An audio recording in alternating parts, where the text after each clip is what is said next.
Attactioneers. Welcome to the Attack Action Podcast. I'm your host, Taylor Morrow, and I'm doing jury duty. And I'm your host, Colin Honigman, and I found all of my stuff in boxes at a new location. My name is Blake Meyer, and I may start going back to Catholic Church so I can go be in a conclave one day. And I'm Zane, and I have played Ira this week. Awesome. Welcome, everybody. Thank you for being here. This is it. This is season 2, episode 101. This is the first episode of season 2.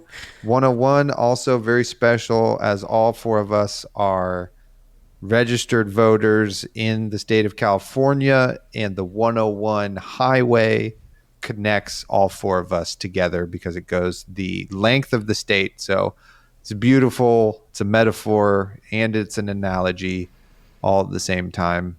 Wow. And it's something maybe I'll just get tattooed on my whole back as the sign of Highway 101. Is there an election going on this year? Yeah, we've voted, and Brian Gottlieb is our next president. What if you got a tattoo of the 101 on your back, and then 2 years later they made 7 more 101s? That's not how math works. He'd be 2 for 2 would be the second time. That's pretty good. I alluded to it. I'm currently waiting to see if I will be on a jury on a trial, and I found this whole civic duty process very fascinating, and I feel like everybody shits on jury duty, and it's a big inconvenience and is mostly annoying, but I have been enjoying all parts of it. I'm in the courtroom, I'm watching lawyers lawyer around, and they're selecting their jury, and I'm, and it's kind of like draft. I don't know if you guys have ever done this. So like there's a jury. It's like a draft. You press one, pick one juror. Yeah. And then the fucking lawyer's going to go, juror number 10, thank you for your service. You're excused. And they're like trying to fucking stack the deck in their favor. And I'm like, this feels broken, but I guess if someone's opposing you and you have the same number of picks, I guess it's equal. But so then I'm mentally playing the game of, oh, this guy's toast. When they interviewed him, this guy's toast. Oh, that lady, she's gonzo, so that has been pretty fun. I have not been called where's up yet. Where's the rule book? I'd like to see yeah, the manual so I can check these rules. Yeah. That can't be how that works. Yeah. Is this a macro, or is this Oh, you haven't been called up yet. I was about to say, how did you get past the do you have a podcast question? No, that feels like an immediate kill. So they do like 18 that would people. Be the whole people. Everyone would be like, oh, sorry. Yeah. In our white ass city. Yeah. There's 18 people, and we have gone through, and so then like if they take them out of the jury box, there's 6, and then those people take those spots. And then so we've done one round of that where 6 new people are now in. So there have been 6 picks.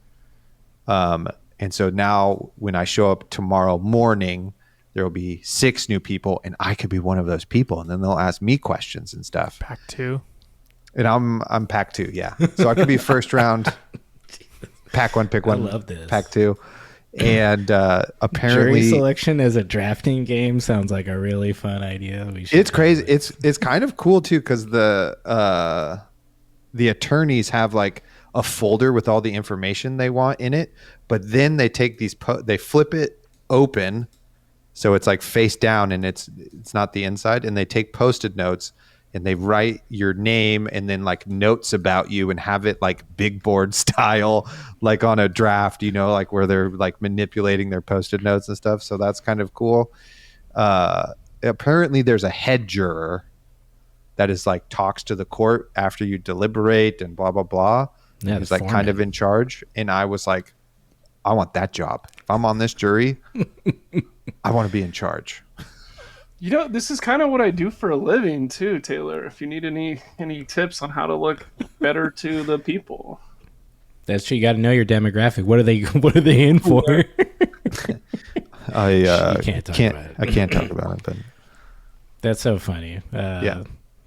So I recommend everybody do it. You know, be like, this is not an inconvenient. What's nice for me is my day starts a little later and is like the same amount of time. You know, like instead of going to work at 8 in the morning, I go to work at 9:30, and I don't have an hour commute.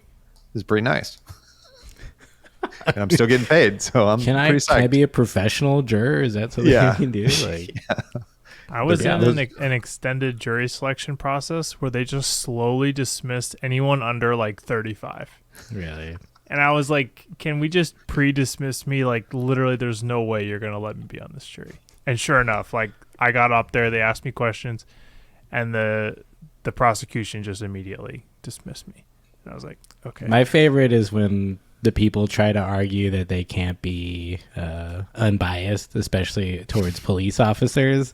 And then the judge is there is like, yeah, but really, can you really not withhold your bias? Like, let me get... And Fuck then they 12! We're bleeping that. Sorry. Somebody said that at the Dodger parade. I was like, oh, shit. No, dude, leave it in. Leave it in. We don't give a fuck. Go Dodgers.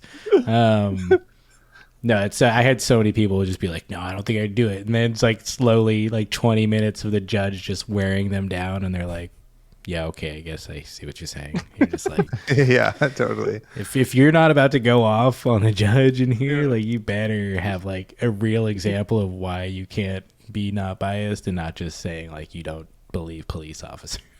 Have you ever argued with an even keel person? Well, the judge is one of the most even keel of all time. Professionally even keeled.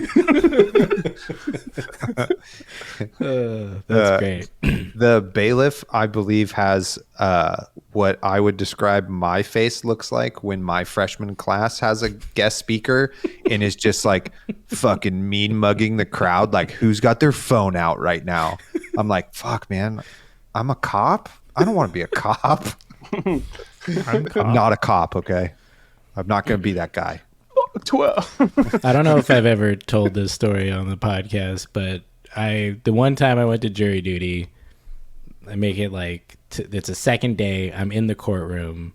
They've got most of the jury selected. I've watched everyone try to get out of it. Most of them fail. And then finally they dismiss someone and they call me up and I'm in like the 12th person spot. So I'm like the second alternate. I was just like, fuck, if I'm going to be here, I don't want to be an alternate. Like that sucks. Like I don't even get to vote unless someone like fucks up or fails or leaves. I don't know.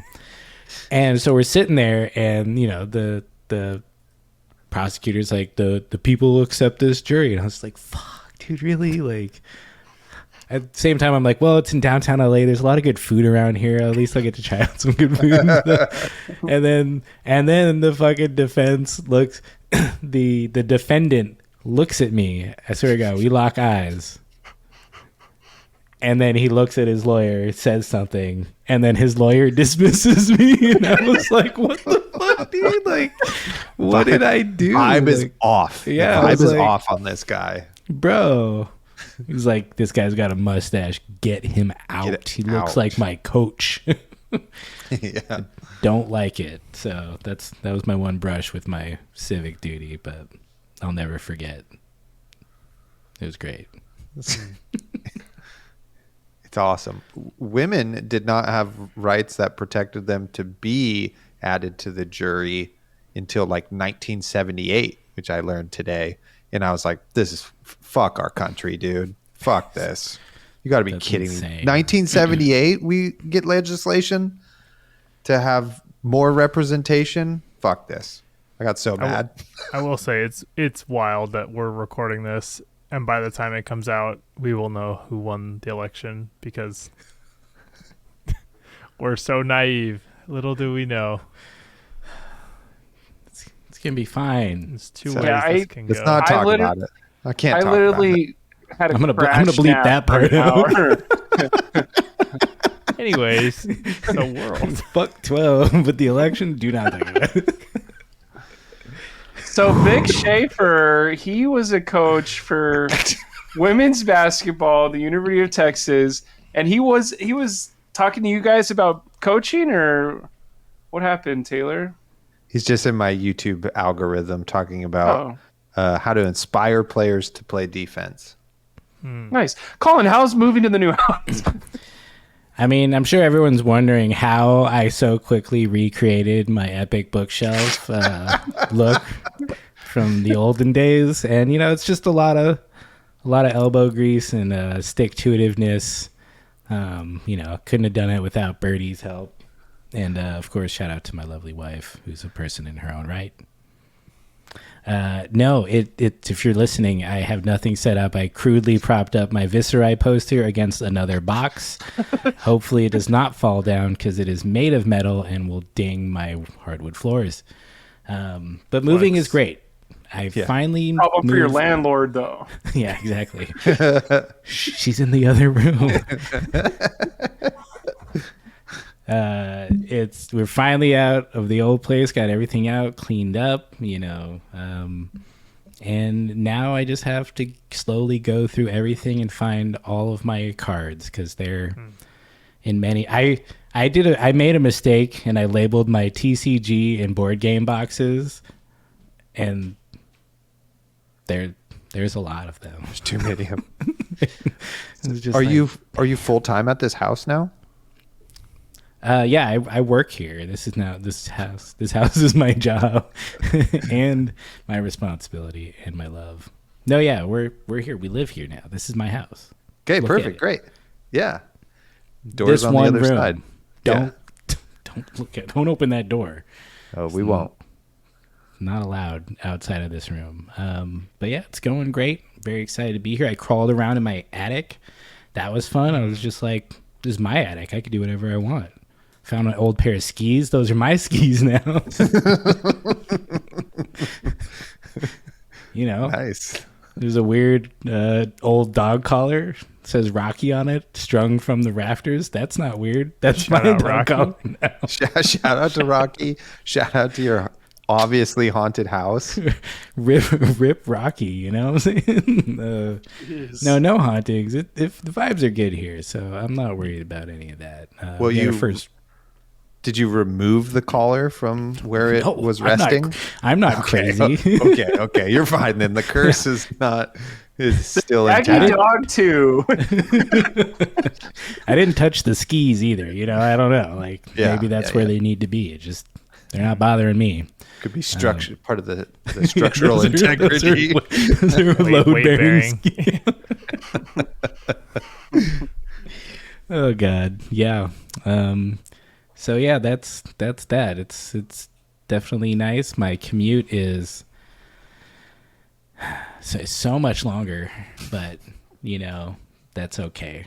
I come home and I'm just like, this is a dope house. I'm happy to be here. So I don't have buyer's remorse. Honeymoon phase. Maybe, but Yeah, usually buyer's remorse is instant, so you're past that. I'm pulling up the Google Maps for Long Beach to Pasadena. Is that where you work? I work I work more on the I work in Glassell Park, so it's a little bit closer. Although Pasadena might be more straightforward because I would just go straight up. But We got a cool 32 minutes without traffic. yeah. Fuck, I wish it was 32 minutes. Let's just say that. It is not, but that's okay. Listening to books on tape. If you got any good books on tape you want to shout out, let me know. I am in the market for many of them. So whatever you got. So Stormlight Archives. They're like 60 hours a piece. Oh yeah. I started those. But a bang for your buck. Brandon Sanderson is like, I appreciate him, but sometimes he just writes so many words that don't need to be in there. Said Which will be a theme of our podcast later as well. Speaking of too many words, Blake, how are you doing? And why did you enjoy the Enclave so much? I grew up Catholic. I don't think I ever was divine. You mean devout? Divine either. I think he is divine. Yeah, come on, dude. I think I was a altar server from 5th grade to senior year, so that was like 7 or 8 years. And people did think I was going to go to seminary when I graduated, which was like, no. I just like sitting up at the front of the church where I can see everybody and like All the cute get all the choir gossip boys. or whatever. No. Okay. So I'm watching Conclave, or Conclave as I was calling it to everyone else as a joke. And it's such a good movie. Like, holy crap. Obviously it's based on a book, adaptation. But like Friday Night Lights. Is that what it's based on? And like the This Conclave, is the Ray Fiennes film. Got it. yes, of the Pope dies and it's time to elect a new Pope because that's the only time a new Pope is elected. And what could go wrong? Technically. Okay, Colin, how Catholic are you? There's that one guy, that sketchy guy, just decided to retire, so they're all sketchy. Sketchy mother. And it was interesting because, to no spoilers, but the homily of like Ray Fiennes is basically just the person who runs the conclave. It's his duty. And so when there's not a pope, he's the person who's going to do the homily to them of like, let's just keep this in mind while we go. And I was like, wow, whether it was a screenwriter that did this or it was from the book exactly, it was like, these words are the most like most. I'm not religious at all, but it was kind of like, because I did a Catholic fraternity in college and it kind of ruined it for me. And it was like, wow, if people thought of it this way, I could reach the gap between divine and people on the rock. And I was like, wow, what a cool movie to affect me in that way while also having some of the craziest cinematography I've ever seen in my life.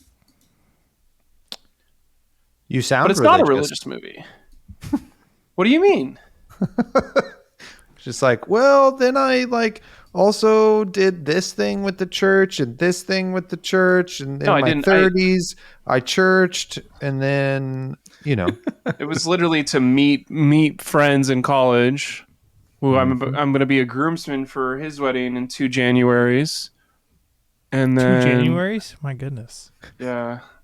Speed it up. That's a long. Yeah, come on. Hey, some people need to save money, okay?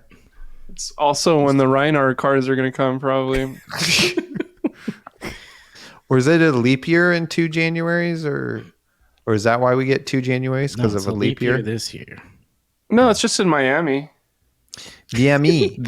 Every other Miami January you cannot go to Miami. It was booked until 2 Januaries from now. Yeah.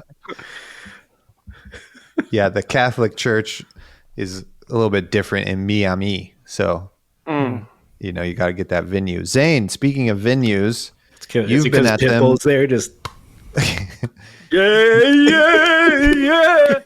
We don't stop the party. And this is why you invite Blake to your wedding. It's very fun.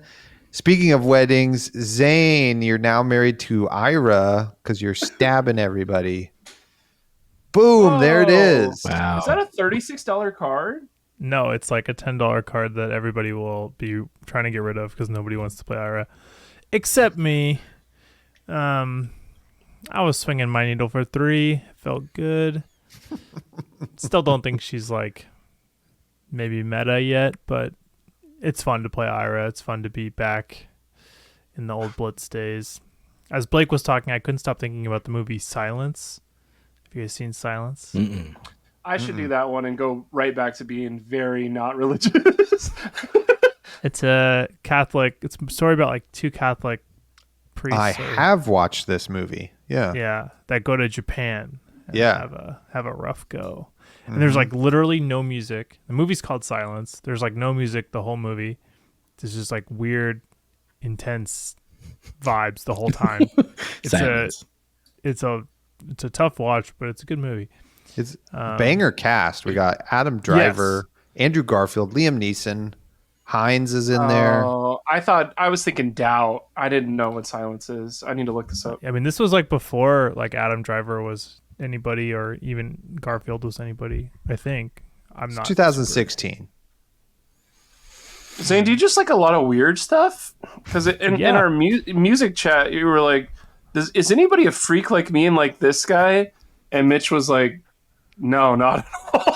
I do have weird taste in media, I will admit, and I think a lot of people. I think I come off as very vanilla, and I think that's fine, and I'm cool with that. But I think that like my movie and music taste is like weirder than you might think. This is why we love you, though. Any movie that moves at like a glacial pace, that's like just all about like the little minutia, I love. You like the movie Nebraska? Never seen it, but I might. Well, put it on the list because that movie sucks. But like, so okay, well, Silence is a great example. If you've seen it, you know what I'm talking about. But if you haven't, what about like The Irishman? Were you like, I love this movie? I liked it, and then like Blade Runner, right? Both Blade Runners, glacial. Oh yeah, glacial pace. Loved it. Sign me up. Nice. Oh, I remember Dynamite, this movie. Also glacial. Perfect. I didn't see this. Wait, Silence opens up with a torture scene? Dude, it's torture like freaking throughout. It's brutal. I couldn't recommend it more. That's why he plays Ira. Yeah. And Assassin. How is Ira not going to be good? She top 8'd her first calling ever with 0 practice. No, I think there's plenty of practice for Ira. It's the same stuff that we did in Blitz, but I don't think she beats like Dio. I don't think she beats Enigma. So I think she has like problems. But I mean she's fine. She's good. Like B tier, C tier, yeah, low A, you know. She's like I played against like my local player on new who's like very good on new, and like we went to 1-1 and it was like, wow, this really feels like we're kind of the same hero with a slightly different axis. Where like he's playing with disruption and I'm playing with rate, but like we're kind of doing the same thing.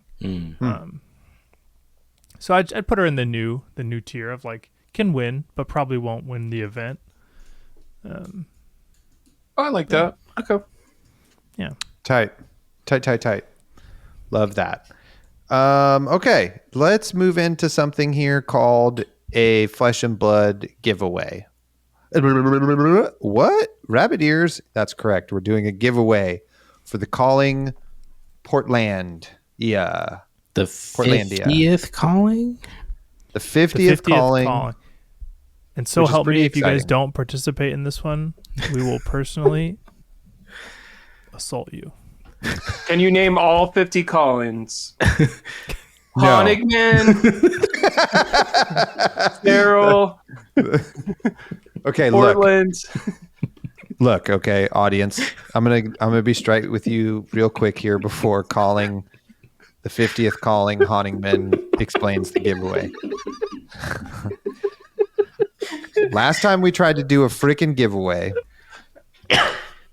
we had a call to action about participation. And you know what? You guys sucked. The audience. You guys sucked. Which is maybe our fault for creating a chill, accepting, relaxed vibe on our podcast. But we need you to fucking do your homework here. Okay?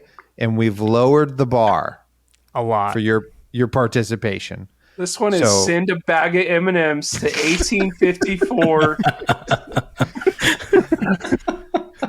Reseda Drive.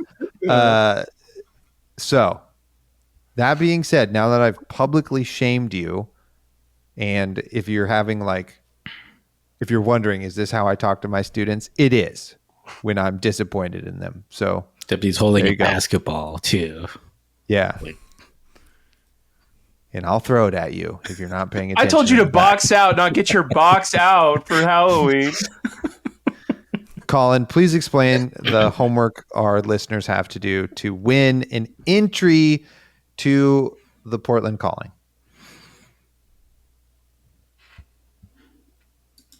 Forgot what it was.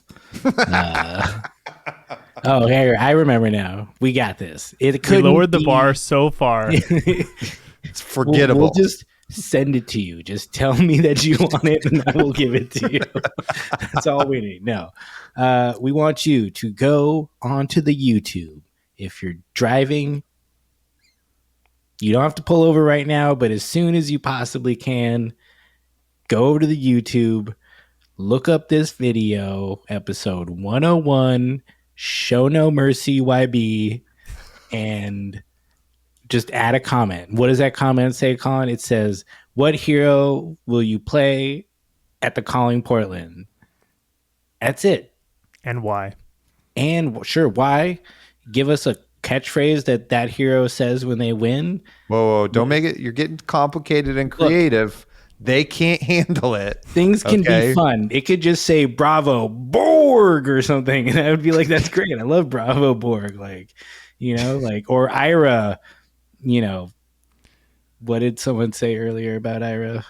I can't do the callback. I'm literally going to go write it a thing on last episode as an example. Whatever. Just go on there. Tell us who you're going to play in Portland. And we're going to pick one of you. And we're going to give you a free entry into Calling Portland. It's one of the good ones, right? One of the best. Or the Battle Hardened. Whichever one. You tell us which one you want to play in.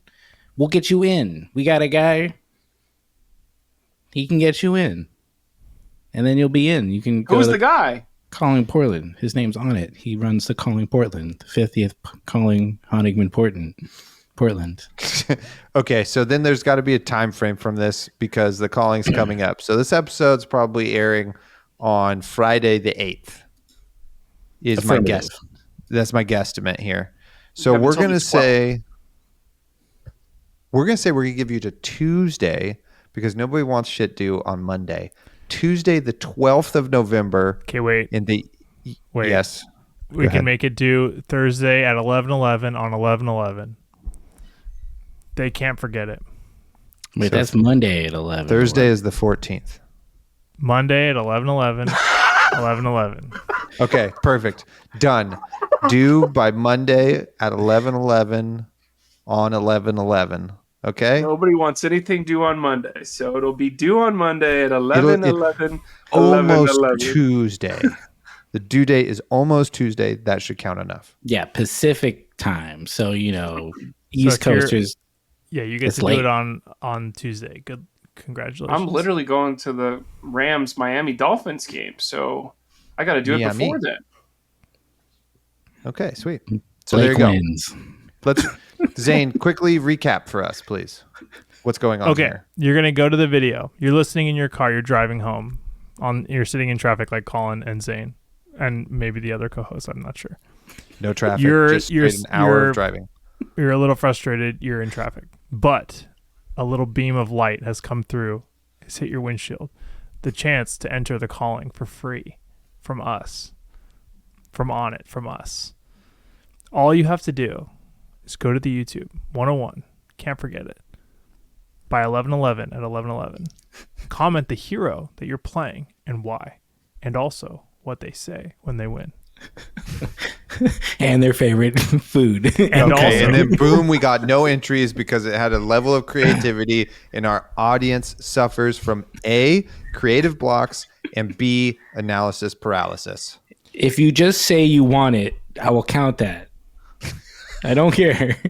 Just make it clear that you're entering and that you would like to be considered to be given a free entry to the 50th Calling in Portland.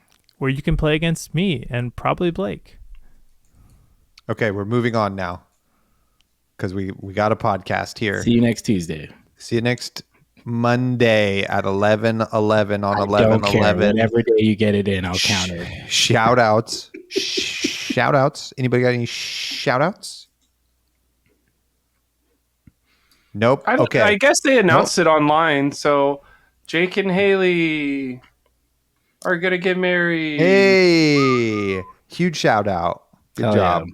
We had to publicly shame Jake in a local watering hole in LA about it, and From he Pro did it. Tour LA till Worlds Osaka, we made it happen as a community who came together. See, that's what the Attack Action podcast does. It gets you married.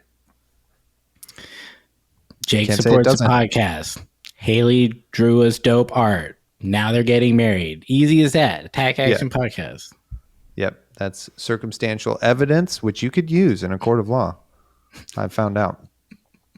Hey, speaking of a court of law, Objection. I have a shout out that will possibly lead us into our main topic if we are so willing. okay, if if they love this shout out, the audience so much, where and how can they support us? If you love this shout out that's coming imminently, you can support us by subscribing on YouTube or, more importantly, on Patreon for the low price of $4 a month. I just unsubscribed because I had subscribed for many months while also being a co-host. And now you can take up the reins just like I did and subscribe to the podcast. Great. This shout out is for Mercy Bickle. Woo! Finalist at Worlds. More like On Aurora. show no mercy. YB Bickle. Just a great person to hang out with at events. I've been friends with her and Brian, her boyfriend, Lorenz. We've played all the way back from, I think, San Jose Worlds was the first time I met them in person. Just a delightful couple of people, and very happy to see her do so well. Hell yeah. You mean number one in the world in ELO, Mercy Bickle? Number one ELO in the world, Mercy Bickle. See, it's incredible. Mercy had also look. This is, if you're not on Blue Sky right now as a Flesh and Blood member, get over there. Get on Blue Sky. Okay? I'm on there. Find me. Taylor AAP. Zane is on there now. Colin is surefire to get over there. It's nice. And I feel very connected to the Flesh and Blood community, and I love it. But Mercy had a really great little thread on Blue Sky about kind of her experience, and I thought it was fantastic and is a testament of her character and all of the interactions I've had with her and Brian, because they used to, I don't think they are NorCal. Maybe they still do live in NorCal. I just don't see them anymore. But anyway, I think they moved, but I think they moved too. yeah. Anyway, great person. I'm very happy for them. Their comments left me inspired and were well thought out and just showed like great leadership and everything. So great person. Great I job. can only assume she said, ban CYB. This is bullshit and I hate this. In all caps. Definitely not. I'm just kidding. It was a joke. Oh, was it? Yeah. She doesn't come across as someone who would do that. Well, that's great without knowing what she said, but I feel interested enough to go find out. Do you have to be invited to Blue Sky or you can just join? You can just join. Oh, I didn't know. I guess I'll try it out. Everyone wait while I sign up. Okay. I have like just as many followers on Blue Sky as I did on Twitter, which is not a lot, but is validating. You'll have one more as soon as I'm there. Tight. Let's do this. Main topic.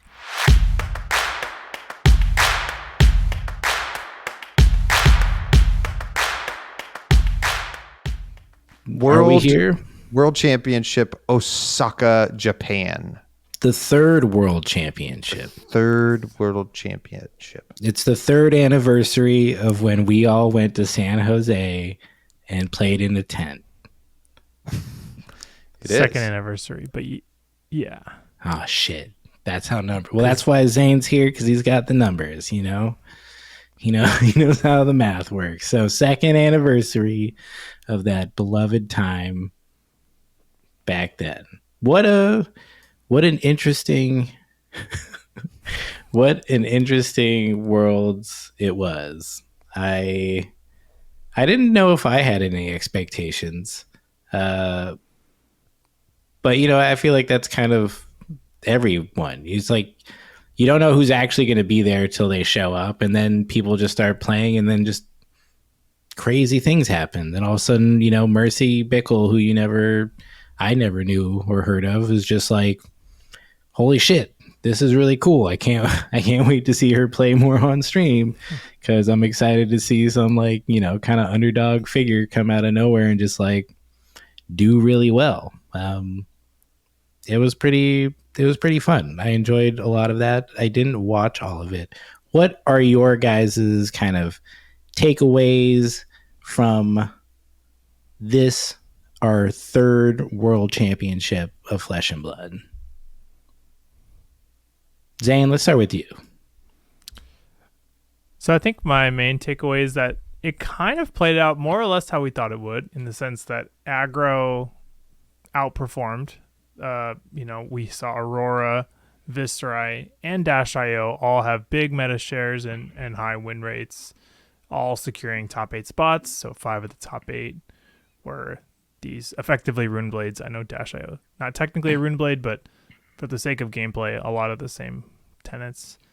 And then we saw one new, the Michael Hamilton CYB list. And then we saw 2 Enigma, which anyone who's played against a competent Enigma knew that Enigma would always find their way in. She's the guardian of this format in some ways. So in some ways, the top 8 formed exactly how we thought it would. However, how it ultimately played out, I think, was a bit surprising to a lot of people, which was CYB Enigma ultimately winning the event, which for some people maybe left a sour taste in their mouth. Ultimately, congratulations to Gregor, or I don't know how to say your name. I'm so sorry.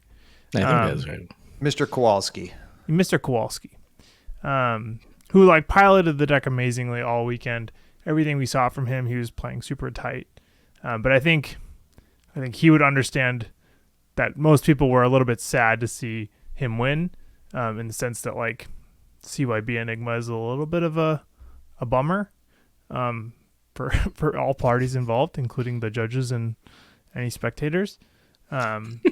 So we'll see what that does for the ban list. I know, there's people are divided on CYB. I think a lot of people don't like it. Some people do. But watching, multiple Auroras just beat their head into the brick wall did feel a little bit, is anticlimactic the word, or just sad, as the way to conclude Worlds. But ultimately, we have to give credit to a very creative deck build. Something that was hard to solve, and having game plan into the mirror and every deck, it's not easy. So he did an amazing job of building that deck. What did you guys think watching Worlds? Was it kind of what you expected? I enjoyed it for the most part. I will say big shout out to Gregor's in his short championship interview afterwards. I thought he was a gracious winner, and I thought it was really cool for him to say I've been waiting for this moment for 15 years. So somebody who's at the professional level in anything to finally get accomplish a goal, for anybody to accomplish any sort of big goal or monumental task like that is freaking awesome and always inspiring. And that's freaking super cool. And I'm also glad it's somebody from a different country that we haven't had success at this level, so that's really cool.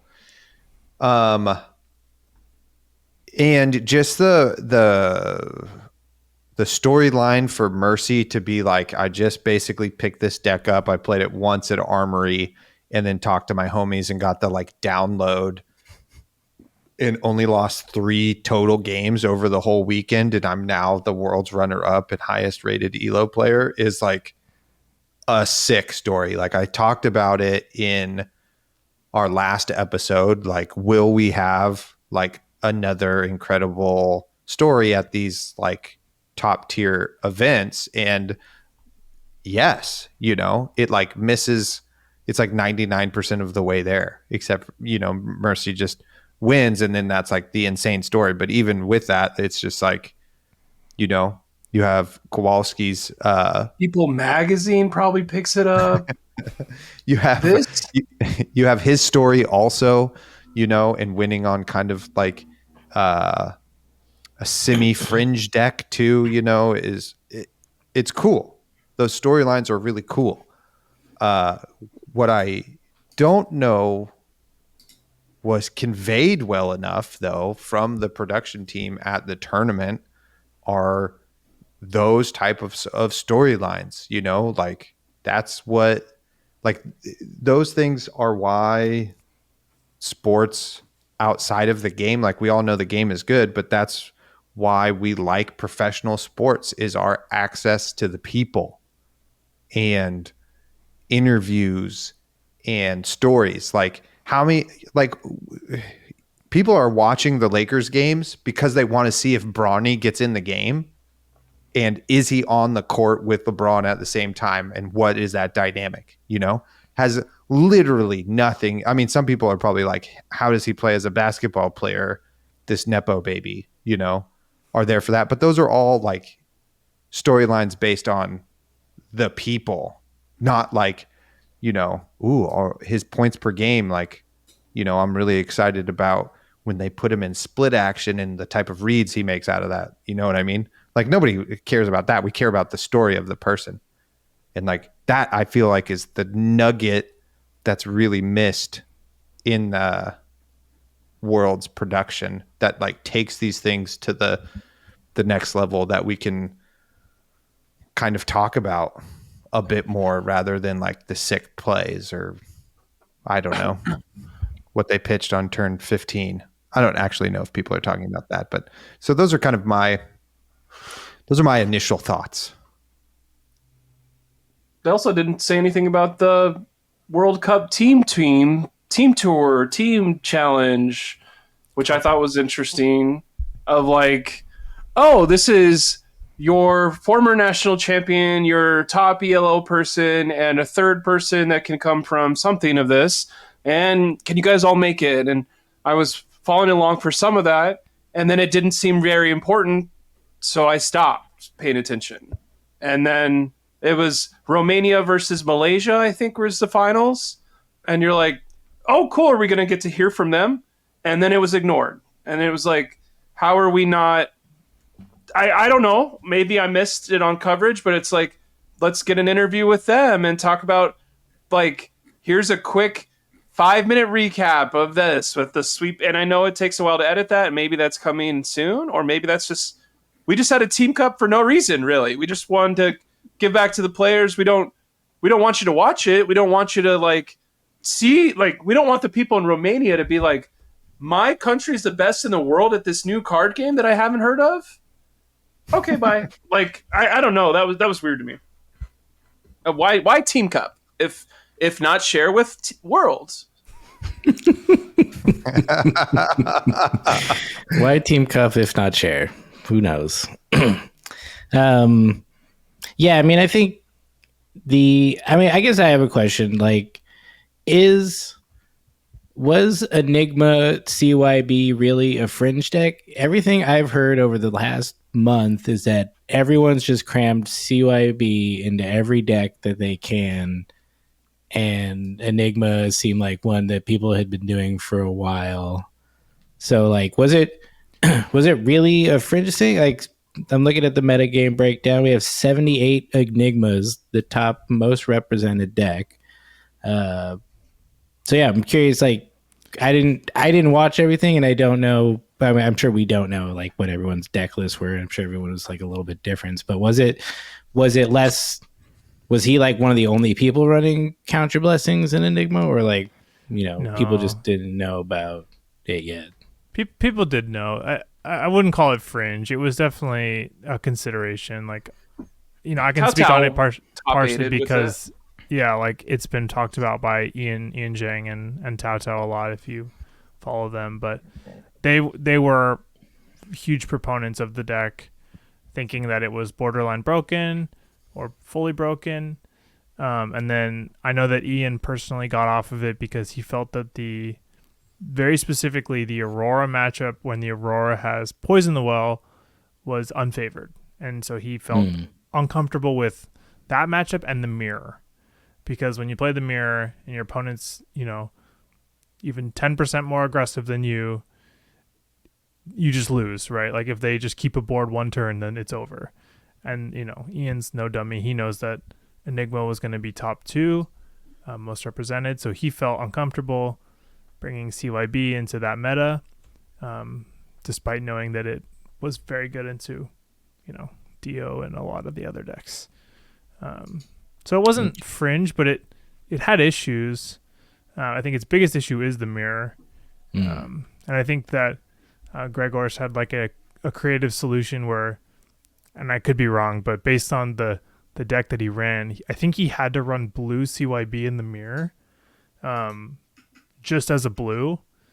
But like that's a creative solution that he kind of came up with, where I think Ian, for example, was like, how do I take out these 9 cards in the mirror? And I think Gregor's basically said, I'm not going to, I'm going to take 6. Which it's like silly to say, but that's like a big difference. That's a creative solution. So it was a known factor. Tao Tao, has been playing it in SoCal for weeks, months even. Yeah, I don't think it was like top of people's radar as like the number 1 deck. Yeah, that's what I kind of meant by that, is like people knew about it, but the conversation around Enigma was not CYB Enigma specifically, right? Gotcha. It kind of was in SoCal, for what it's worth. That's because we're obsessed with Illusionists down here. So yeah, and you're soft, so it's that's to be expected. Soft region, let's go. Yeah, interesting looking at the metagame. That's like there's like one slower, more control-y deck, or hero, and then everything else is just straight aggro through the top 5 most represented decks of Aurora, Dio, Nu, and Viserai, and then a bunch of Zen, which shout out to Zen for surviving the bloodletting of his deck. But yeah, I mean it was interesting, and the one thing that I found, the biggest takeaway for me, I think, was that looking at these decks and watching some of these games, like none of it was I like, oh, like, especially for I guess I'm specifically talking about the aggressive decks. Like none of them was I was just like, oh, this is gross. Like they're just doing this. It's just them playing out their whole hand in order, and there's nothing really going on.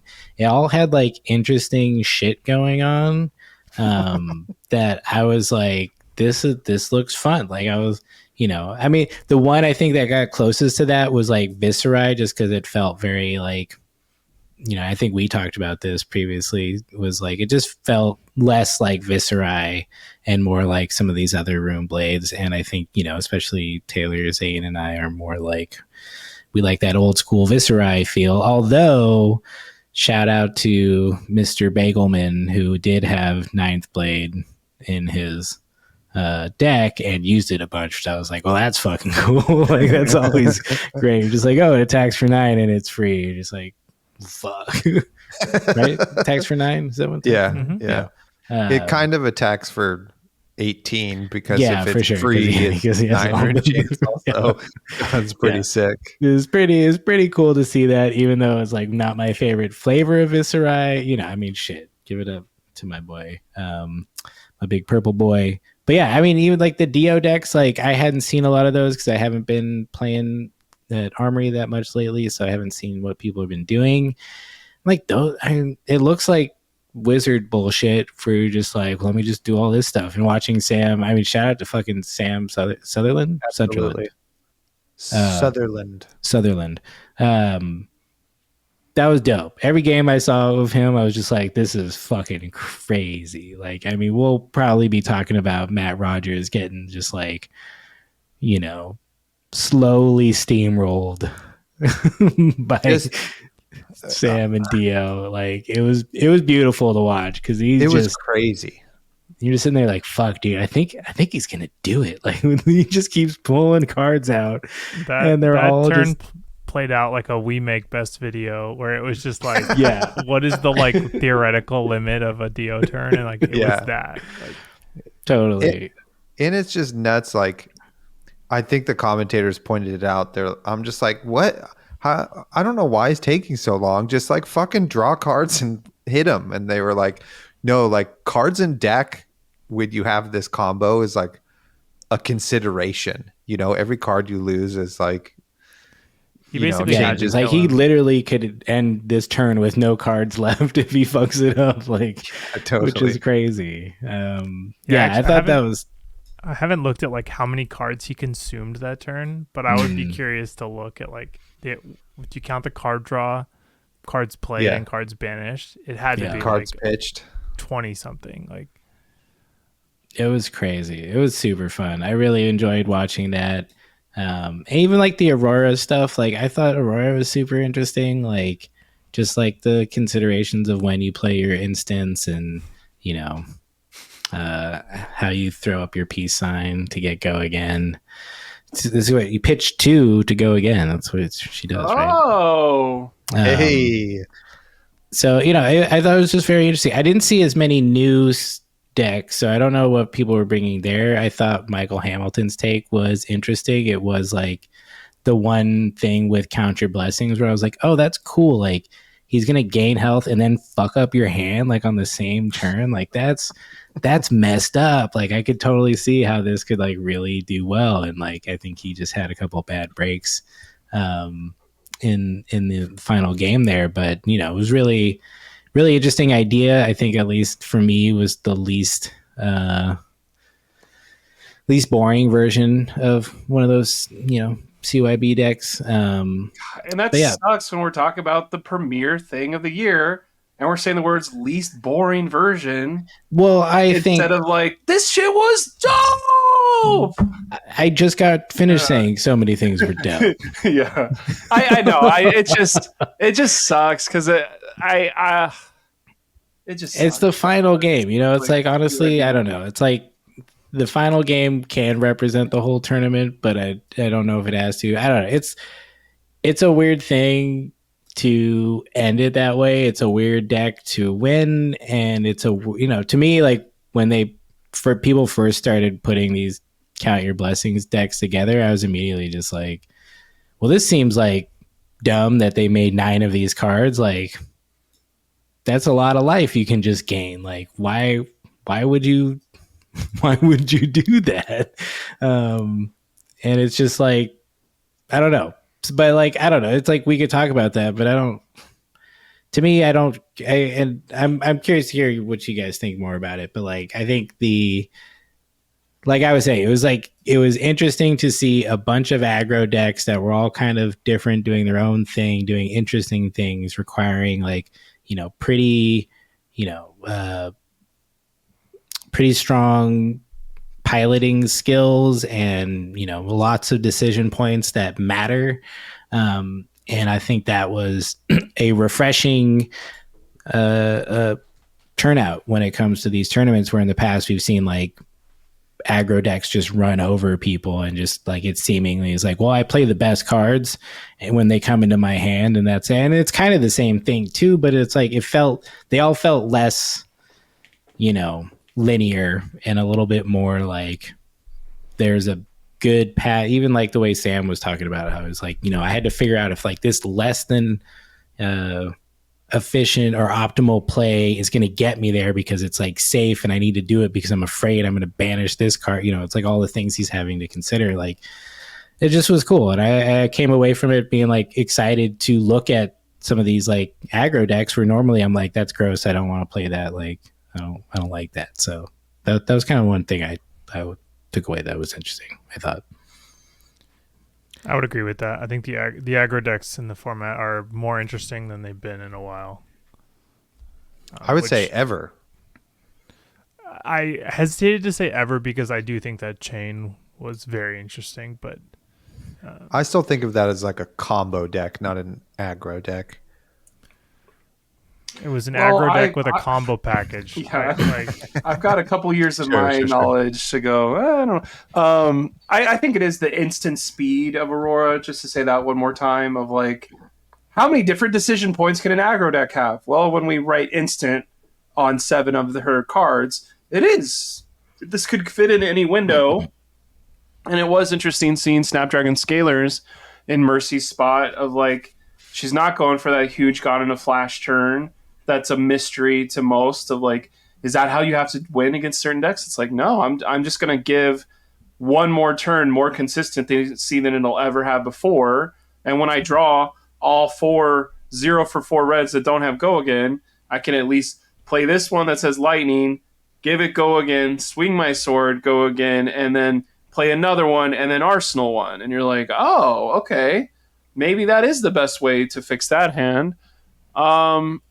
When I was watching the World Championship, it was interesting. It was late at night, so it was kind of like, okay, here's the crew.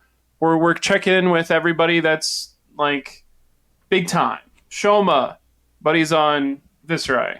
We got somebody else who's big time, but they're on Viserai.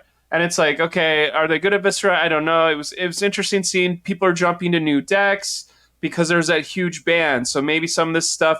There's also Rosetta that has changed some stuff.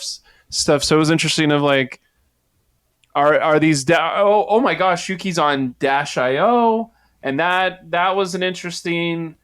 We got the win because I don't have high octane or maximum velocity. Actually, I do. It's the last card. I only have one copy. It's in my arsenal. Yeah, that game was a game great. that I was like, okay, I'm going to show that to a new player, unless they ban high octane, and then you're like, well, okay, then it's not worth showing new players because they're going to go, I want to play the deck that won, and you're going to go, yeah, you can't. Not exactly. You can play most of it, and then I think another thing that went through my head as I was watching this. I have some friends that are in Japan. I have some friends that maybe are playing in it. But I just feel really disconnected from the globalness because, like, in the same vein, on Friday night, right before I went and watched this at home for the second night of this, and then Sunday, I was playing in the 5-year anniversary Ira things. And it's like, I just love this game so much at the local level, and, like, some of these decisions and decks that we're seeing, I just don't exist in my locals. Of like even from going from my armory to ProQuest, it's like I lost to CYB because I had no idea how to play against it. And then it's like, well, you don't have 2 Poison the Wells and you haven't practiced exactly for the matchup like maybe a World's Championship level player has. But then if you don't draw your Poison the Wells at the right time, or the Poison the Well that gets commanded and conquered because you draw 3 instances after 72 minutes of playing exactly the way you have to play to have a small chance of winning, too bad. You drew 3 instances. It just feels so bad of like, don't you want to like really, you can make it to World Championship next year just like this person. And it's like, damn, I don't like draft enough to do this, because whenever it was draft night, I once again like, oh, it's draft time, go to bed, like like, not that I stayed up for all 5 rounds of CC, but the second night where it was like draft first, I was like, oh yeah, it's draft first, never mind, go to bed. And like, I think it's something where I love this game, and I guess I just really like it at the local stuff because, oh, our next set's going to be in Prague. Well, I'm probably not going to Prague. I didn't go to Osaka either time, or Japan. The other one was in Tokyo. I didn't go to Japan either year. And it's like the coolest stuff is happening for the people that are going to these large events all around the world. And it does feel like I'm not being left behind, but it's just, oh, look at my IRA. It's English. I got one. I'm part of the group. And you're like, I'm not part of the group. I'm like doing my best, but until like until I start caring about draft, I'm gonna be left behind. I don't know. There was some kind of like not anger, but more just like, oh, okay, this is for me, but it isn't for me. But it is for me, but it isn't for me. And I don't know where this energy can get out of my body. Of like, no, it's time to redouble down and get freaking hunted, or like Well, I don't know. That's I where my head's at right now. So for me, the draft, the only parts I really watched were the actual drafting of the cards. I thought that was, and it was sped up and pre-recorded a little bit. So I thought that was cool, that it wasn't the slow draft process. And I thought we had pretty good analysis the whole time as well. And then giving us like the pod breakdown and what was in each hero. I think that is great. I would love it if we had like AEG did for like, these are what were picked and this is the running list, for the viewer at home. This is what the deck list is, and then I would love it if when the draft players play each other, we have the deck lists on the side or something, or QR code to scan to go look at, because that's what's interesting, right? Is how did you build your deck and what does it look like versus this other deck? And like, because the games are the same with all of the same cards and all of the same heroes. And I want to see like the composition maybe. And the pick order. Yeah. And what I picked in order. And like, I think that's the game of draft. You know what I mean? Is like what did you pick? When did you pick it? And, how did it come together? What's the context of all of this? Not just like, I'm playing Acilio and I'm the only Acilio,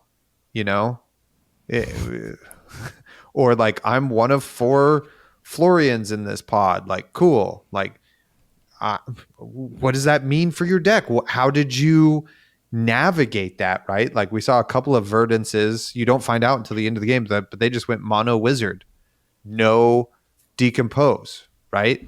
And so if we have the list, you can go, oh, it's a mono wizard deck. They're not going to decompose. We'll see if this pays off. You know what I mean? And you find that out like partway through the game rather than like right at the beginning to create any tension and have context for how those turns are playing out. Like, oh, why did they pitch that card? Oh, so because it's part of like some little minor power combo they want to have or whatever. So that's my critique of that thing and opinion.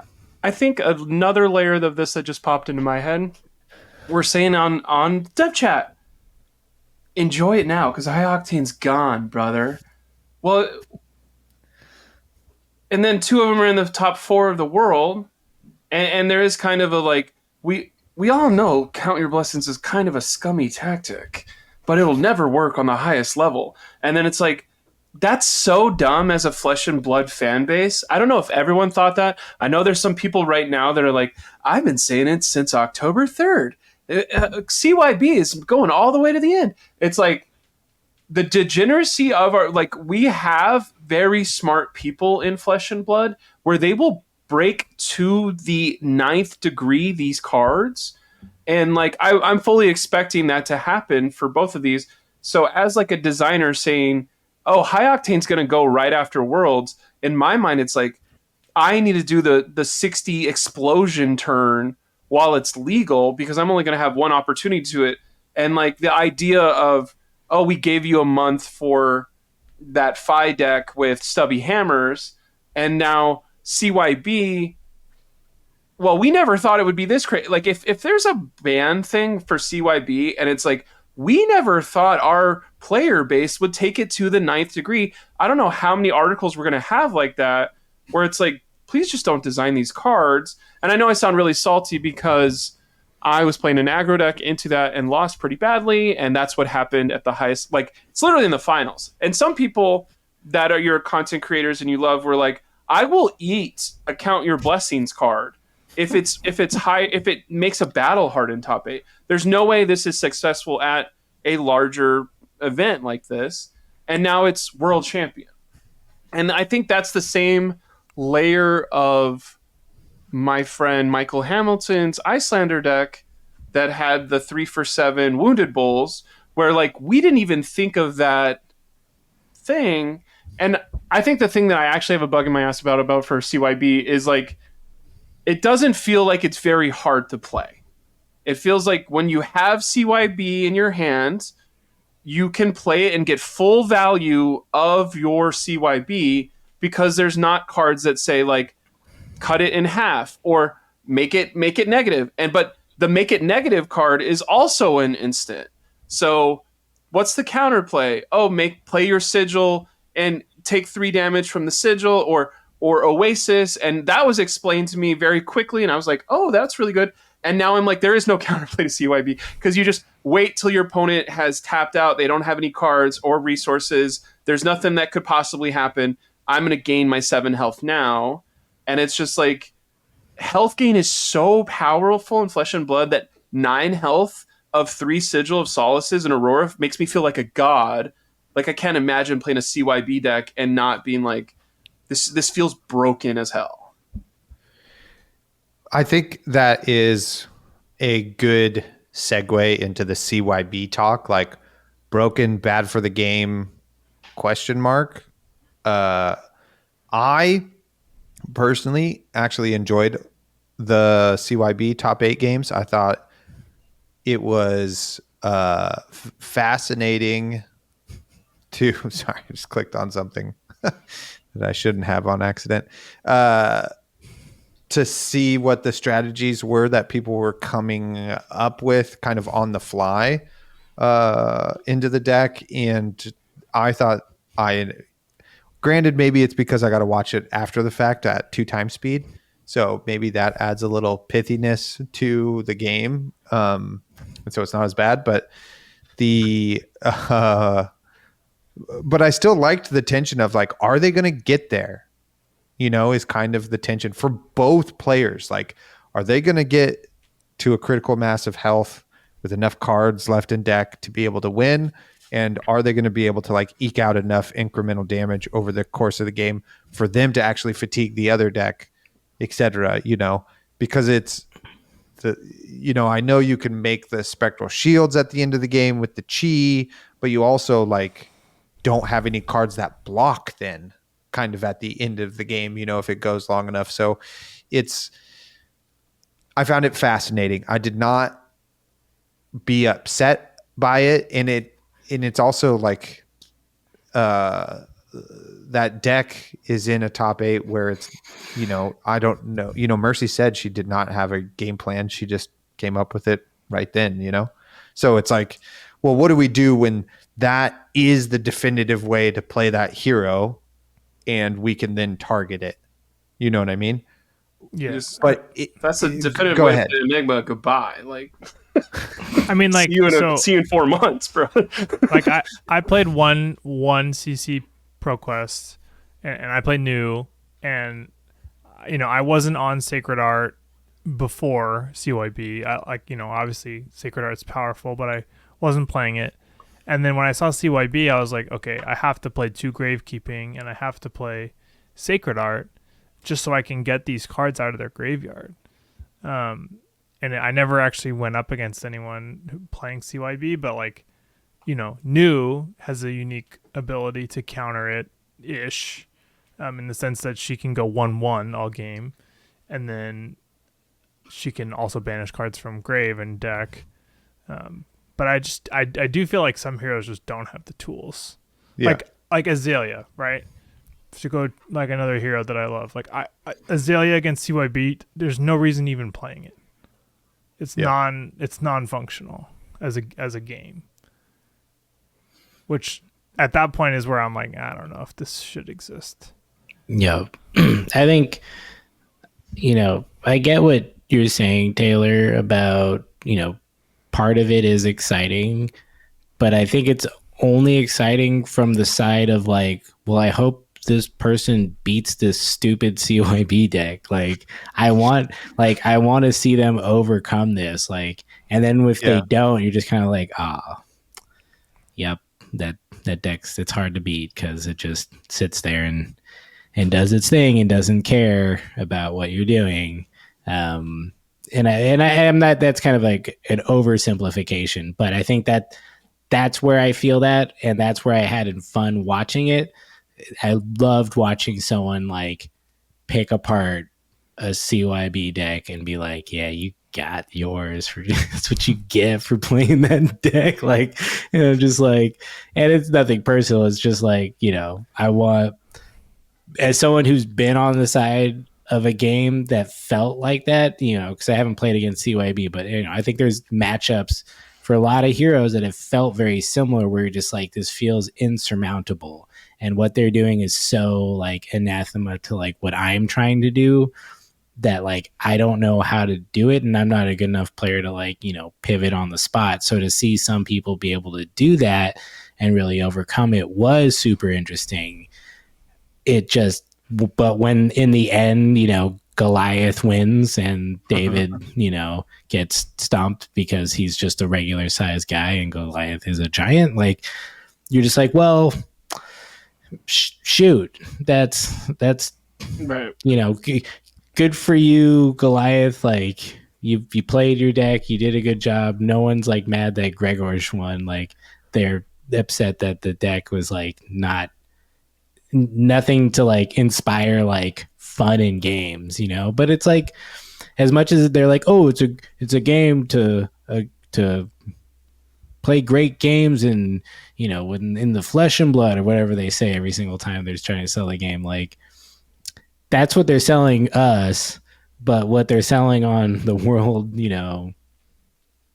championship is you play the most broken thing you can think of and try to win all this money. Like, they're different games. Like, like what Blake was saying, like, this isn't for us, this isn't about us. The things they're doing and talking about is only for those people who can go to these events and do all these things, and the rest of us, like, it is just a local game, and I think in my head I was thinking, like, it's almost as if you're like, the NBA was just like, well, I go to the playground and LeBron James is there, and like, we got to play, sometimes he's on my team, but other times he's not, and it's really hard. And then, and then I go watch him play like a real game, and I'm like, that guy plays at my playground, like, like, so it's like, there is like a weird element of like, it's completely open, which means, anybody can win, which, is kind of true, but also not true. Like, these are all good players. Like, Mercy wasn't just like a nobody. Like, she's a good player. She just hadn't like had her moment yet, and now she really has, and will forever be on people's radar because of this. And people pay more attention to like her results and stuff. But it's the same, it's just completely open. So like, you can just go for it and be like, I'm going to go and swing at a fastball at Dodger Stadium, and just like see how I do. I don't know, like maybe I'll hit it.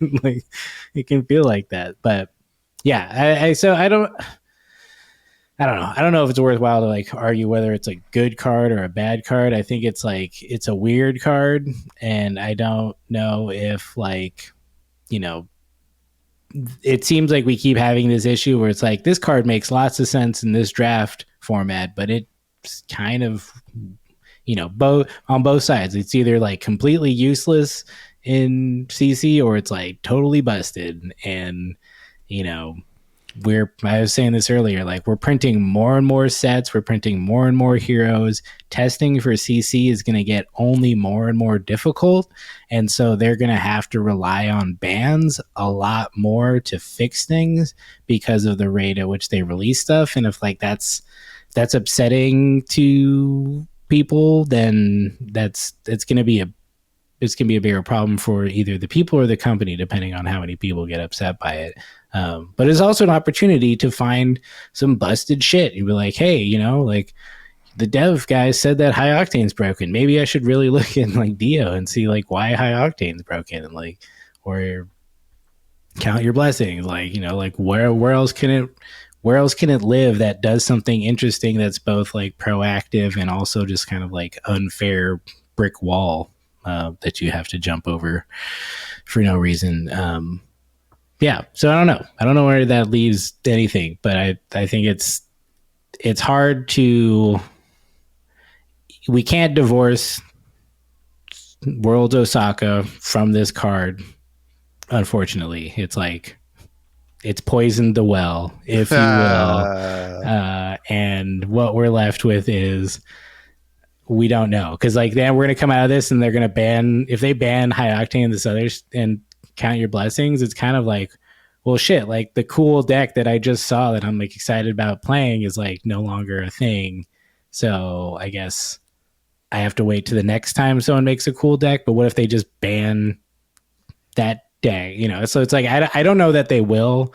Maybe they will, maybe they won't. I feel like count your blessings is more likely than high octane personally, but I think if they get rid of count your blessings, then Dio probably just runs over everybody and everyone's playing Dio, which like maybe is a problem. So I don't know. But the difference between them is that I looked at Dio and I was like, that looks crazy and fun. And I looked at Enigma CYB and was like, 2.5 speed. 2.5 speed. Are they still on the same turn? No. Yeah. Okay. It just looks exactly the same because the life total, like, God bless Sam and Pankaj for trying to act excited when they're at 40 and 41 health. And they're like, he can't block this. It's like, it's for 4.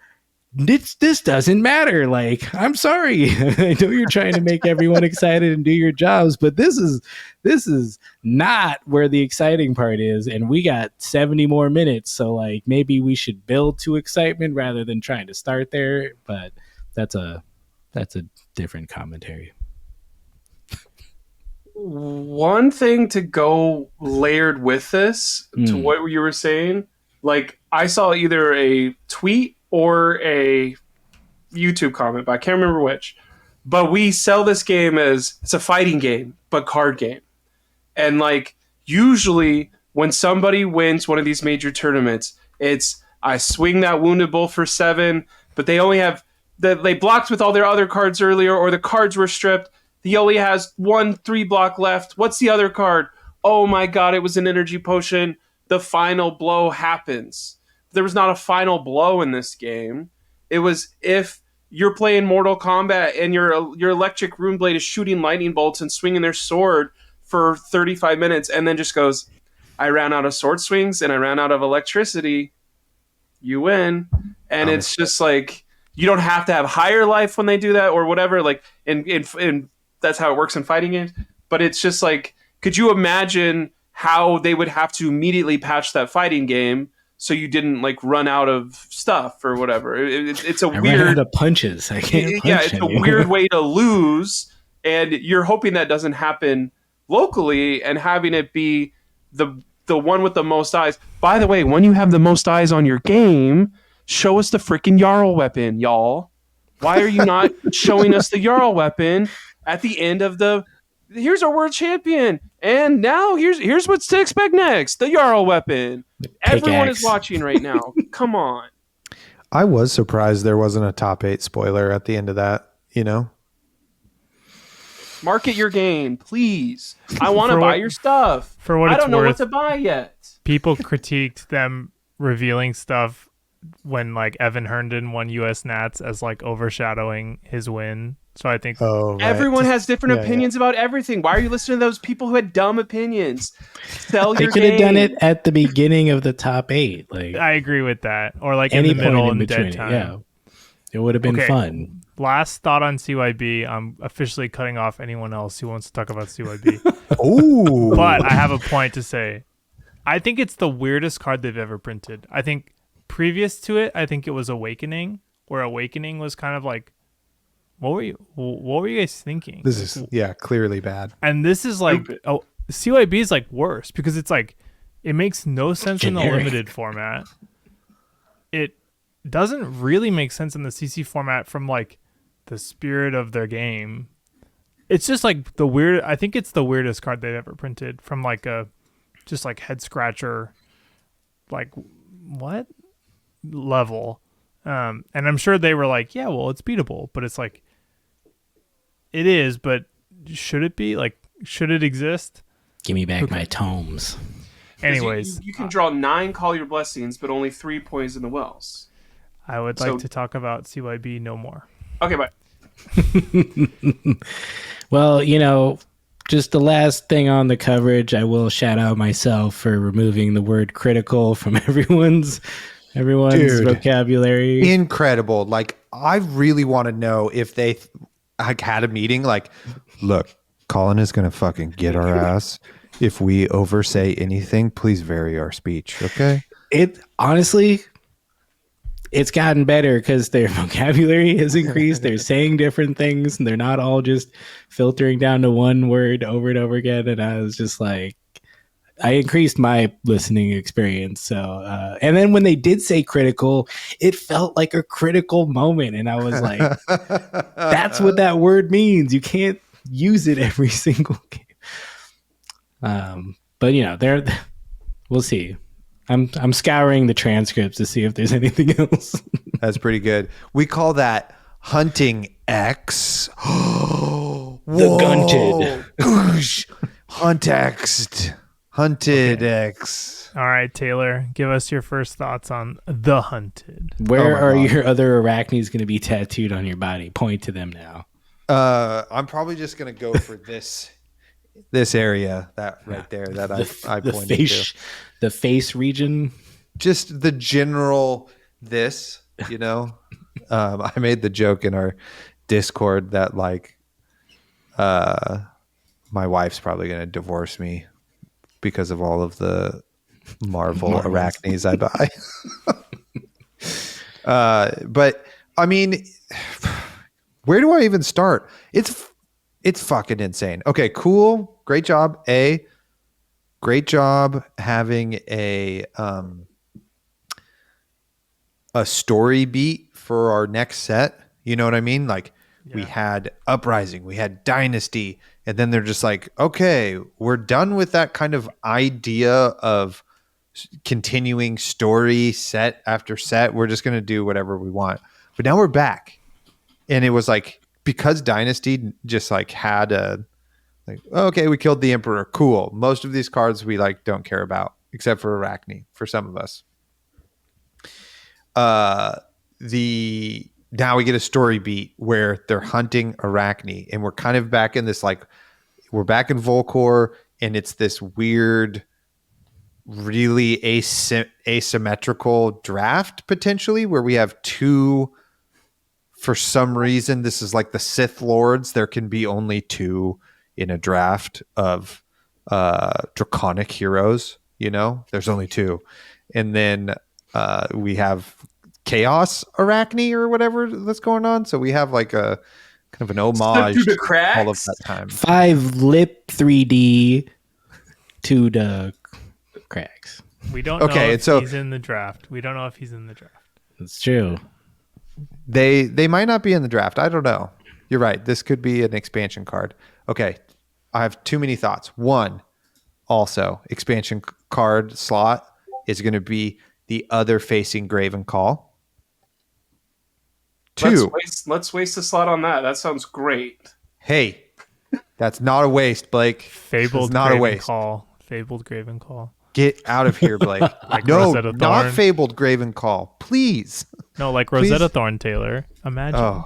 Oh my God. Okay, never mind. Yeah, I'd be like Patrick then, he's homeless now because he had to get all that Briar stuff. Been kicked out. Okay, so we see 6 extra Arachnes plus an Arachne art. Is that the hero? We don't know. Could just be a card with Arachne on it. But there's 6 other Arachnes. Some of these Arachnes look a lot like Arachne Prime. Some of them don't. They're clearly other characters. My feeling about this is some of them are allies and some of them are demi heroes. That they're going to be able to do both. Arachne is going to be able to have both. That something you fill this, flip it to Arachne, whatever, Black Widow. This thing happens. Flip replace your hero with this new hero, Arachne Tarantula, or whatever. those are some of my thoughts. Are you guys ready for the next 2 hours of all of my other thoughts? How about you guys talk now? Keep going. No, you go. Stealth dagger. We might have a dagger with stealth. What? Okay.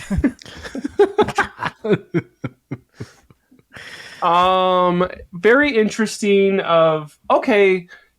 We killed the emperor. Remember that? That happened in Dynasty, not even Uprising. So you thought this Correct. was Uprising 2. This is actually Dynasty 1.5. Draftable Dynasty. Draftable Dynasty. It's kind of Uprising.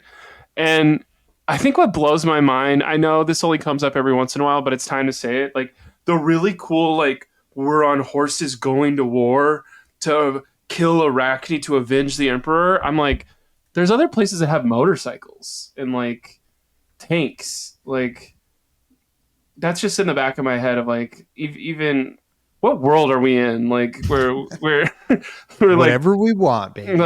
Like Sindaria's daggers or ooh, look at that, or Draconic Warrior. We promise this warrior won't be bad because it's a talent that's not light, and charge mechanic's gonna be the bad thing. I'm just assuming that the dagger warrior is just gonna go ready and just spin around with daggers. This is why you got to watch the YouTube version of the podcast, is because you get to watch Blake spin around and hit his mic with his daggers. Oh shit, that's my word. And Jagged Edge for Dory is the thing I'm most excited so far. I think Arakni, there's gonna be 8 of them. There's 8 legs, 8 eyes on a spider, so there's 8 Arachnis. So we don't even see the final one yet. Or is that the main one? Syndra is going to be throwing daggers. I'm excited about that. There's probably a legendary Arakni. Syndaria. Okay. Isn't it Syndra? Oh my It's god. Cinder Race. Cinder Race. It is Syndra, Drakai of Retribution. And she will certainly be using more than 2 daggers, and I think that's fun. Is it Fang or Is it Tall? weird that there's like a Drakai of Ether, and then there's a Drakai of Blades, and then she's the Drakai of like a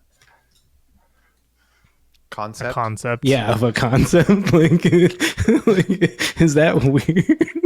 What if she has like a Merciful Retribution type card that whenever her daggers are destroyed, she like deals a fire damage? Fuck.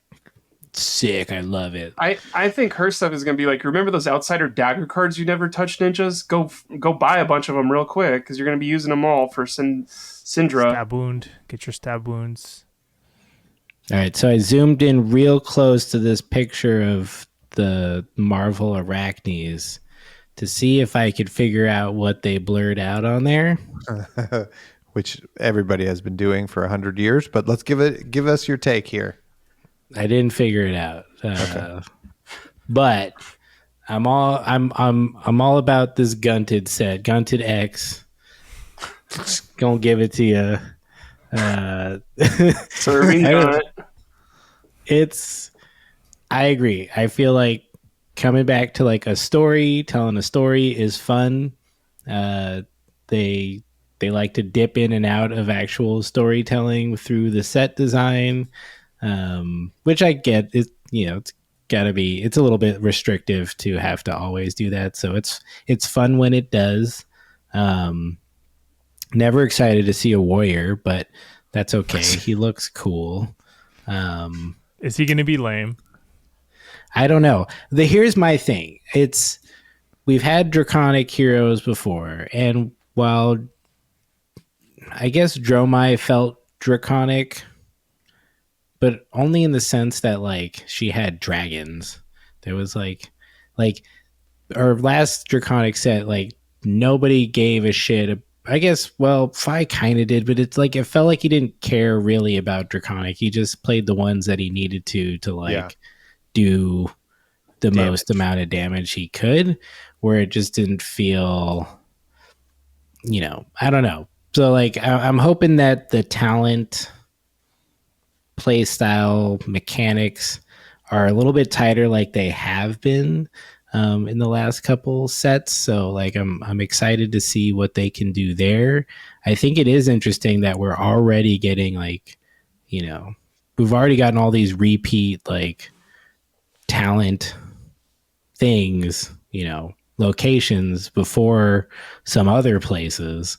And we've gotten so many assassins, which is like wild. Like, they're definitely the new illusionist as far as LSS's favorite class to just do crazy shit with, as is on display with the 6, so far Marvels for just Arakni, which is tight. But like, I don't know, it looks really cool. I like this idea of like chaos. Like, I don't know, it's like a fun new thing that we're trying here.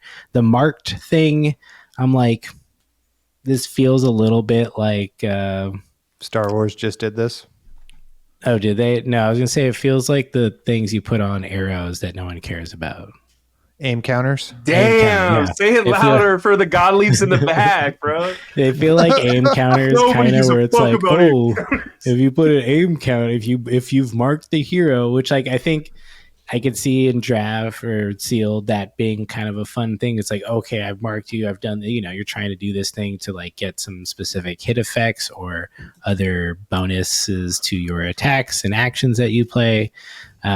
So I think that potentially has a lot of fun stuff going on there, but whether or not that translates outside into CC or any other format, I'm too early to tell. But I did really like the hot take that someone put somewhere, maybe it was on Reddit, I don't know, that the eye or like the Summer Art, shout out to Kale. Was that Dead? Okay, yeah, Dead Summer Art said this, that the hump is like the eye that's exploded and that's like turned Arakni into like this chaos demon, which I was like, that's sick. Like the Aesir of chaos lives in the pits and they've just been hiding in Arakni this whole time.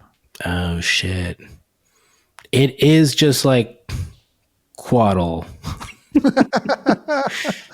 Quadranero? Oh, no, wait, different franchise. No, I was talking about that movie, Total Recall. Oh. Get your ass to Mars. Quaddle. Yeah. If Fang just plays Unsheathed into Blaze Headlong into Dagger Dagger, I'm going to be pissed. That's probably the best line for him right there. Congrats, you broke the hero. Like, whatever the most boring way to play Warriors. I'm excited, but not. They have a real mountain to climb here with Warrior. Like, we need a banger Warrior. I was just thinking the other day, like, should I sell Braveforge bracers and all my Warrior stuff? Like, and then he comes out. I'm like, okay, well, maybe we'll hold on to it. So they really got to do that. Marked. Thoughts about marked here. Marked, the thing that's X'd, is a token or is it a common? It looks like it's a token. So you're gonna play your Proclamation Vengeance. I don't know why it's not Proclamation of Vengeance. It's just Proclamation Vengeance. It's Proclaim Vengeance. Sorry, Proclaim Vengeance. I can't read. Card game player. So now the sentence makes sense. Proclaim Vengeance. Also, Dromai is in the set. Read the flavor text. No. Mark target hero, and then you'll get the X token to put on your hero, and that card will go to the graveyard. He might even say X, gonna give it to you. What's for the Zoomers out there? They probably don't know what we're talking about. Are there any? What's crazy is that it says a specific hero, and then the stealth/contract cards that are common. Shout out to Carlos Kerchaga for defaying the dragon, another banger right away. Is talking about a hero named Fang. So, like, are we gonna have just draft chaff? Like, for this stealth card to be sick, you need to have some interaction with stealth.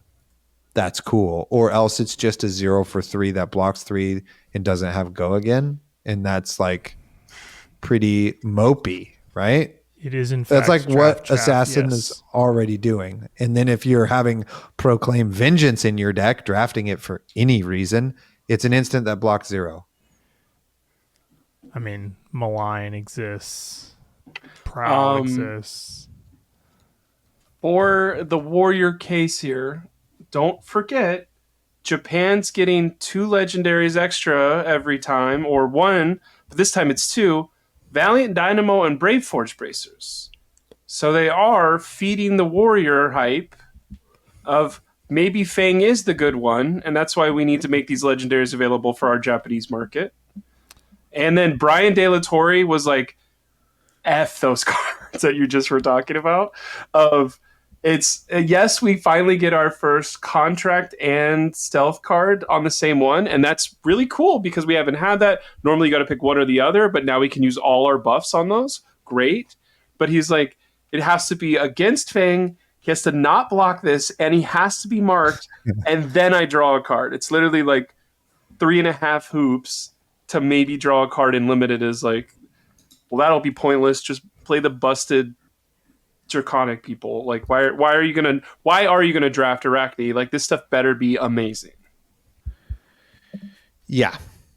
I agree with all of that stuff. I do like also insane that fealty is a Marvel token, right? Like that's pretty nuts It's sweet.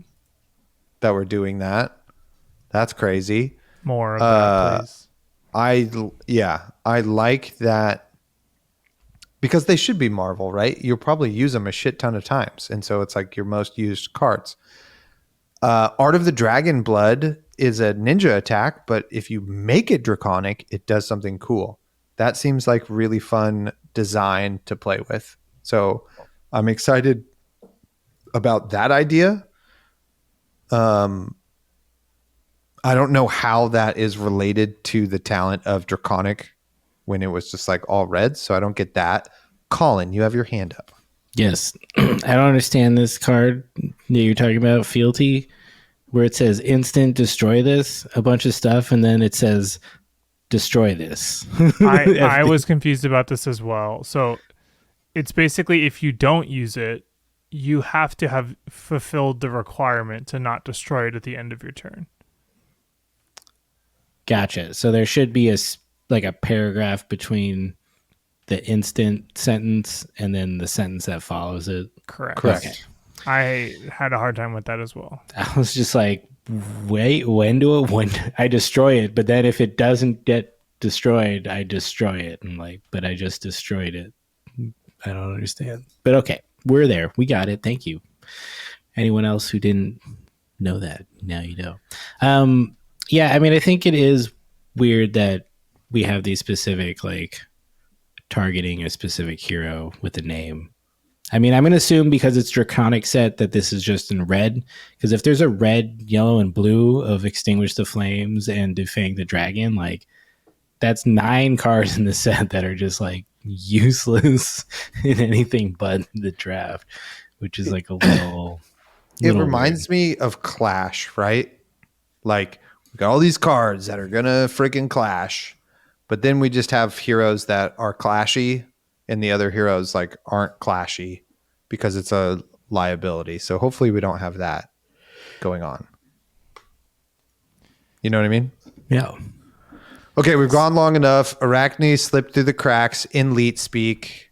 What is going on with this bullshit? / Chaos Border goes hella hard. Also, it's not the same text as Solitary Confinement. Somebody was trying to say that he's like talking to people in metrics to give him the one up on the people in Volcor, and you're like, okay, that's kind of cool, maybe. Getting extra black tech. Oh, he does have black tech stuff already. He downloaded an update, but it was corrupted. I think what's very cool about this Chaos Border is amazing. I agree with you on that. Hopefully that gets edited side by side. What's cool in this hero photo is we have a Arakni face holding the sword with his mouth, but there's an Arakni face cut in half in front of him and then 3 faces behind him. So I think there's just like, I don't know if there's the man of many faces or whatever lore that's from whatever, like that being a thing would be kind of cool. Of like maybe Chaos Arachne splits himself up into separate things to either get more powerful, or it's harder to kill me because like you're only gonna, if I split myself into 4 health bars of whatever 38 divided by 4 is, when you hit me with Crippling Crush, but I only have 3 health life on this, I wasted 8 of your value, and now my next 10 health comes out. That's Blake, been that's a that's mechanic. that's crazy. That my hero is now all of these heroes, and you have to kill all of them, and they all have a different ability. And then I activate Tarantula Arachne. This is like a Power Ranger situation. Could be. Or Voltron. I think that is a cool thing of when you're doing sideboard, when you're this Arachne Chaos, they go, oh, which 3 are you? And you go, it's Tarantula, Trapdoor, and Orb Weaver. And like everyone has to know what that means. Because I don't know what order you're gonna do them in. And there's probably Trapdoor has a bonus text where like your traps block for 1 more or deal 1 more damage on their text. And that'll be like, I'm going to go. They don't deal any damage. You have to be the. They do a Blood Rod Pox, or they. That's true. But that's semantics. But like, you could be like, I'm running the 3 most defensive Chaos Arachnes, or you could be like, when I sit across from this other Arachne player, maybe there's a sideboard where now they're playing the 3 most offensive. CYB Arachne. That's already a thing. Oh yeah.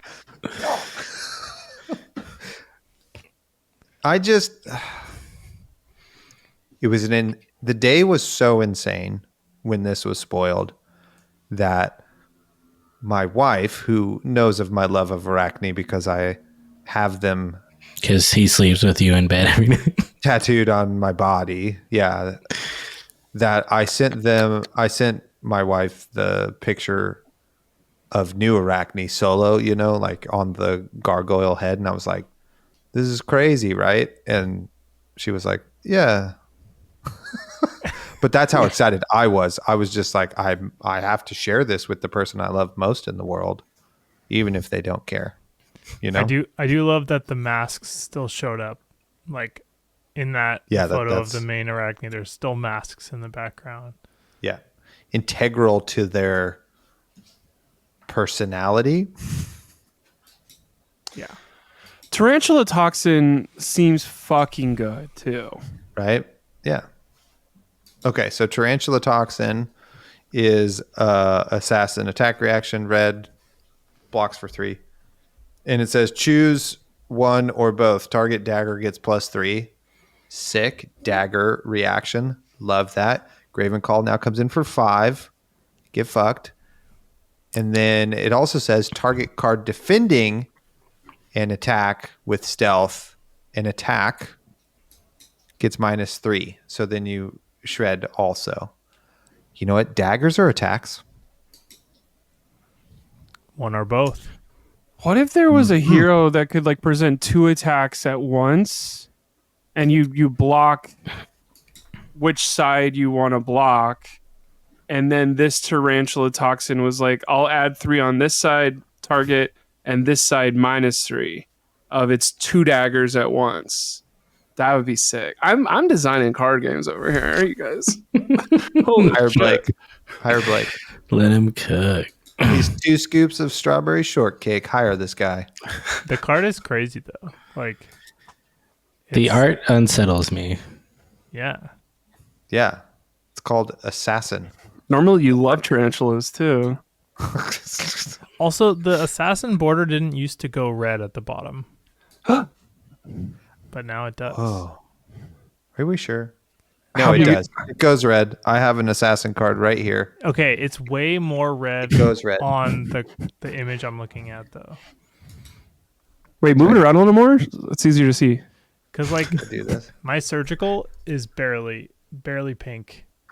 It looks clearly pink, and yeah, maybe it goes up a little higher. Everybody, MJ, pull your surgical extractions out. Yeah, it's barely red on mine. This is I one have of the a, first assassin cards ever printed. oh yeah. Okay, wait. Corsive here. No, they're the same. Corsive and Double Well, Trouble it's are the extended same. art anyways, which is cool. I'm gonna need to get that promo. Of course. What if, because it's chaos, you don't get to choose which Arakni you are? So it just that crossed my randomly mind is that there's pops. 6 images like spoiled, and I was like, a D6 can determine which one you're playing, theoretically. And then I gamblers it to the shitty one every time. Also, Brian Gottlieb was like talking about it, and he was like chaos, and he was like saying so much where it was like, oh, each player, like somebody else could, but it truly sounded like there's going to be a way for like Arakni to play an attack on his opponent's turn somehow, like a wizard spell. Like, wouldn't that be the most chaotic thing he could do? And just the way he was alluding to stuff, I was like, is this really going to be true? I'm going to swing a Dawnblade for 12 at you, and then you're just going to chaos me and stealth me first, and I'm going to go. Dead. Blake, don't worry. The set after this is going to be really good. It's so funny. Okay, now here's the bitch. Here's the bitch come out. I triggered it. I'm sorry. We were in a good place, Colin.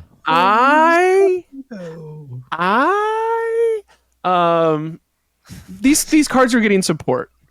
We're Fi, guess what? There's gonna be a bunch of Draconic Ninja things. Just what works for Syndra is probably gonna work for you. Unlikely. Fang, Warriors, here's a bunch of stuff, and like Jagged Edge is now gonna, thank you God. I hope Jagged Edge is a cycle, but it's probably a Majestic. But like Dory with Jagged Edge is gonna be fine into Enigma now. Great. The idea of high octane, you're gonna get it for a whole thing. Don't worry, guys. Where like all of this stuff that's happening, Arachni's gonna get 8 Demi heroes, and they're all gonna be Demi amazing and gonna get marvels. And you're just like, I want a blue 6. I promise you. You don't have to drag my fat ass around for another 3 years of me pretending I like this game when I do kind of like it. But I need... Oh, Berserk is banned. We don't want to have anyone have fun. High Octane, you can have it for world champs. You guys can even get top 4 of the world championships. We know how busted it is, but you deserve it. Berserk, cards off the top that you don't have control of, that could be a little busted and unfair to everyone. Make sure Berserk goes 2 months before that fucking card ever comes out. Okay, all right. There's a secret coven of attactioneers that have some sort of side quest game when Blake brings up, why don't you love Brute anymore? We just want 1 blue 6 and stuff like that. And that's you've unlocked that here at the end of the episode. You know, it's just secret drinking game. What somebody made in a bar, and Brian Gottlieb was listening, and somebody goes, Arachni's so bad they could give him 8 Demi heroes and he'd still be trash. And then he's like, bet. He hit the remind me. Yeah. Oh, I guess I can ride the jet ski in New Zealand for another couple months and just turn that in for the first day straight to Sam Yang. Go paint 8 Arachnis. You killed Colin. That's great. Okay, Let me get off my jet ski. No, I don't need to. I can yell this at you as I drive by. I literally did not know Jagged Edge was a card from this set. I was like, oh, from past sets, huh? Because I have not looked at any other card other than the Arakni related ones. Jagged Edge is apparently really good. Is it? I don't even know what it does. What does it say? I can't read. Cannot use Oasis Target on me. It's weapon attack gets +3, +3. Can't be prevented. For See, weapons. Assassin needs one of those. Come on, dude. You have we have Malign it. and Pick to Pieces. You got it. Oh my God. Let's get a reaction here. Okay? Pick to pieces. Come on, don't be greedy. Okay. These Look. these are all promos, man. Why? Why are they showing us all these promo arts? You're like, oh, this looks really cool. And we're like, oh, never mind. I won't ever get that because I'm not going to wherever they're doing this. I mean, when you tell me how expensive these Channel Lightning Valley cold foils are, I was like, "Damn it, I'm never getting these." So sad. Just pull more Marvels to trade. So Secret Santa's coming up. We're gonna do a Secret Santa thing. We're gonna oops. Everyone accidentally gets Blake, and you guys are all gonna send me stuff, and then I'm gonna be. It's too hard to fix it, and then I'll just do a big opening and say thank you. And oops, Okay, we look, tried to. this is why you need to join our Patreon because Blake needs Channel Lightning Valley cold foils, and the only way he's going to get that is if you sign up and join our Discord. We literally had a really great CYB discussion with many members of our Discord today. Nobody got upset. Nobody fighted. Nobody said, fuck you, you're stupid, I hate you, and you're wrong. Nobody said that. They might have thought it, but they didn't publicly say it. And it's a safe, wonderful space that you could be a part of in our community for $4 a month. This is a 2-hour episode. That's $1 per hour, and we put out another one of these every month. That's $1 per hour is all we're asking for you to support us. Where do you get that kind of value? My life be like, ooh. Leave a comment below to get free tickets to enter the Portland Calling. Oh, yeah. Do it. Do it. Yeah, Well, that was the greatest. Thanks for being here. And we'll see. That was fun. Yeah. Yep. Thanks, guys. Stab, stab. What do you think of the stance cards? Stance? What are those? Are they other Araknis? No, there's 3 stances. Don't care. Don't care at all. They're not Flurry Araknis. stance, agility Who cares? stance, or power stance. Nope. We're going Arakni stab stance. What are these real things? Yes. Yeah, it's your daggers can attack for another time this turn. Your daggers can attack with go again this turn, and your daggers get +1 this turn. See, shout out to Fabry. I was trying to look at this stupid screenshot in our Discord, and all the cards are on Fabry, and I should have just looked at those. That's where I've been. I should have sent it to you. It's all good. The Syndra Marvel looks pretty sick. It does. It does. Okay, let's do this bright and early. The first thing possible. Who's going to be the best hero 6 months from now from The Hunted? Syndra. Phi. Yeah. Syndra or Phi. Yep. Arakni. Zen's making a comeback. I'm going to say Reinhardt. And that's our show. Thanks for being here. We love you all. We'll see you in the next episode. Welcome to season 2. Bye. Bye.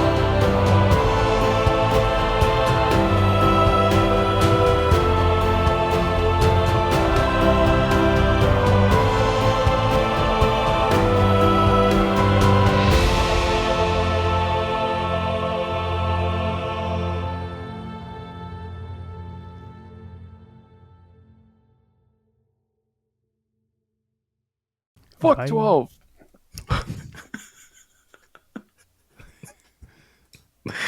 Beautiful.